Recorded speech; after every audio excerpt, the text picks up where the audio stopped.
Hello, I'm Michael Mayo, and I'm the Pacific Green nominee for U.S. Congress from the 3rd District, the 3rd Congressional District of Oregon.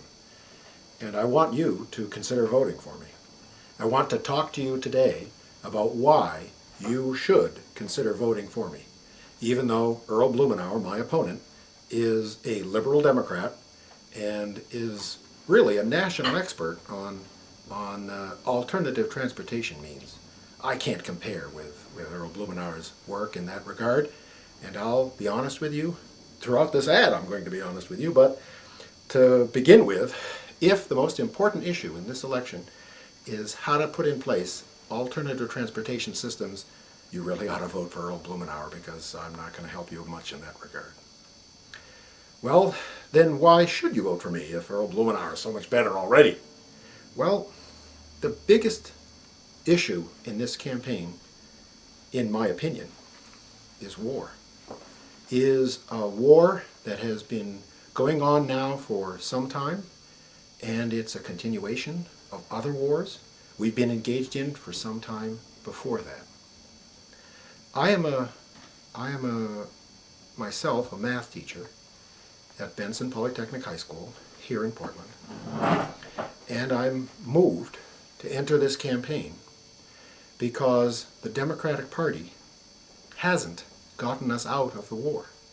It also hasn't gotten us out of those previous wars, the wars that began in the early part of the last century and have continued intermittently. Sometimes the Republicans begin the war, sometimes the Democrats begin the war, but the Democrats aren't engaged in doing what they say they're doing.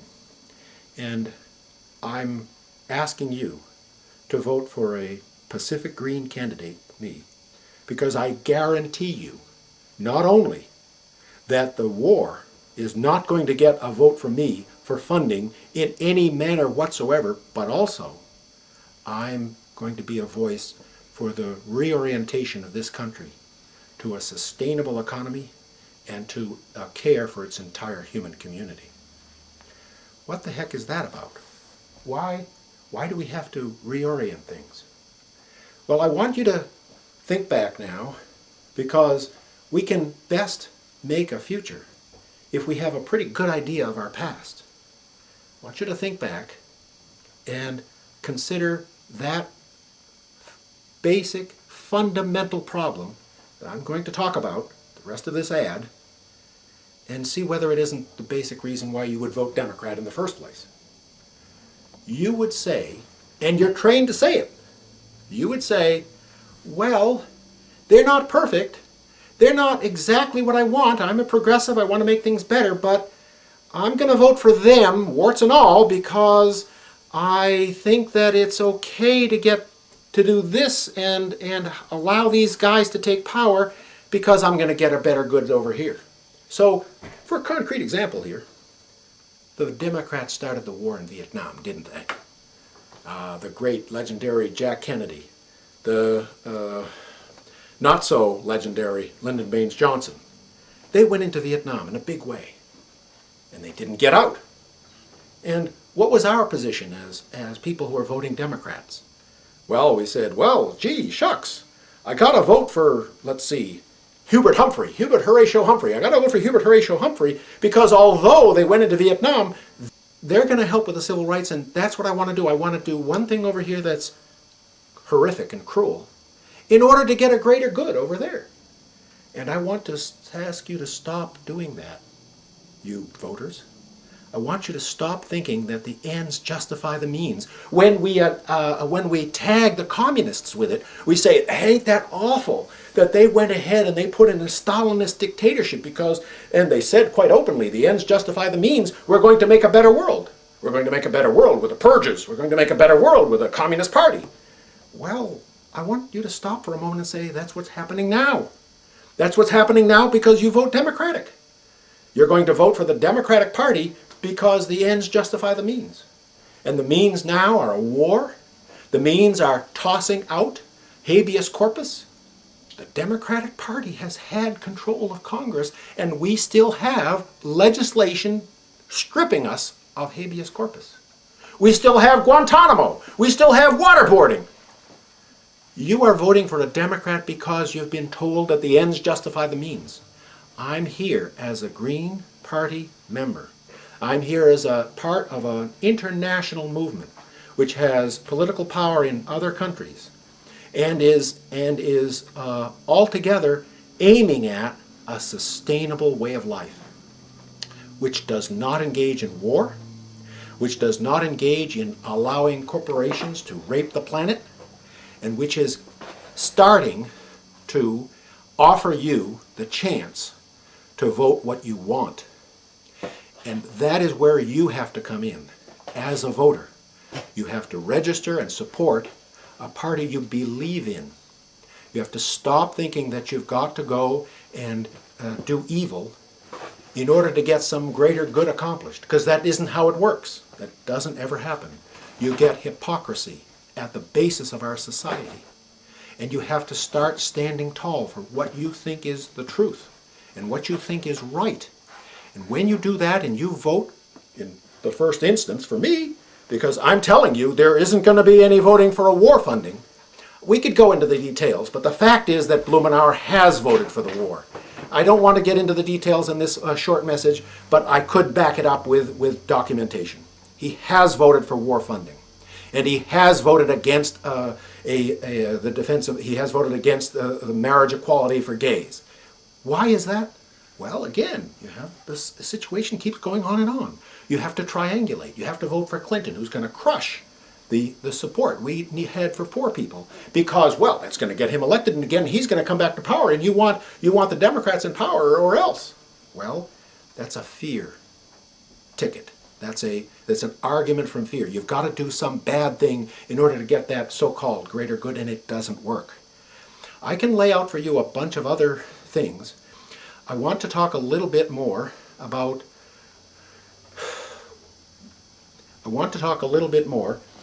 the situation you're in and how it is. I'm going to talk now a little bit more about what has been the bad results of this swindle. The means are justified by the ends that you're going to get in the end. Well, can we look at it in different aspects? One of them is, we, the United States, are premier political and economic power. Okay. Well, what about those millions of black and brown people? What about them? Are we going to let them have what we've got? Won't it be that our whole position will crumble? And so, dear voters of Multnomah County, what has happened is we have voted for people who support dictatorships around the world and put in place hundreds and hundreds of unneeded American military bases because we are afraid of losing that political and economic supremacy to which we have become accustomed. And I want to tell you that the way to have peace around the world is to stop responding to that argument from fear. You're going to have to start voting your heart and say we want peace, and I'm going to vote for peace, and I'm going to do those things that promote peace, and not say that we need more armies, more bombs, and more missiles. There's another way we look at it. We say, gee, if we don't help those corporations that make obscene profits by going around and raping the planet, if we don't help those corporations continue their spendthrift and ecologically destructive ways, if we stop helping those large groups of greedheads run around and trampling the wealth of this world, we won't have a job. Oh, heavens. We've got to drill oil, we've got to mine coal, we've got to have nuclear power plants, all this, or we won't have a job. And I want to ask you to conquer your fears. I want you to realize that's a bait and switch. There's plenty of innovation in our community. We have lots of ways of turning around our society so that we have sustainable economic activities. That's what the Green Party is affording. We have wind power possibilities. We have tidal power possibilities. There's lots of things we can do. I cannot promise I cannot guarantee you you're going to keep eating more bananas than you eat apples. Because you can't bring things all the way from the tropics and eat them more than you eat those things that grow out in your backyard.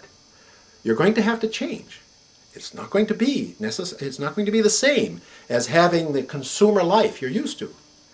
But, ladies and gentlemen of my community, please realize all of the good that comes from that, all of the benefits that come from your no longer responding in a fearful way, responding in a way that has faith in the future. That's what I ask you to vote for when you vote for Mayo. A vote for Mayo is a vote for peace. Now, in the conclusion of this pitch to you, and why you ought to vote for me, I want to emphasize that I'm not really engaged. I don't think the entire Green Party is engaged in just being a scold. We really like the joy of community, the joy of solidarity, and I'd like to convey that to you musically. My life rolls on in endless song above earth's lamentation. I hear the real, though far off hymn that hails the new creation. Above the tumult and the strife, I hear the music ringing. It sounds an echo in my soul. How can I keep from singing? When tyrants tremble sick with fear and hear their death knell ringing, when friends rejoice both far and near, how can I keep from singing? In prison cell and dungeon vile, our thoughts with them are winging. When friends by shame are undefiled, how can I keep from singing?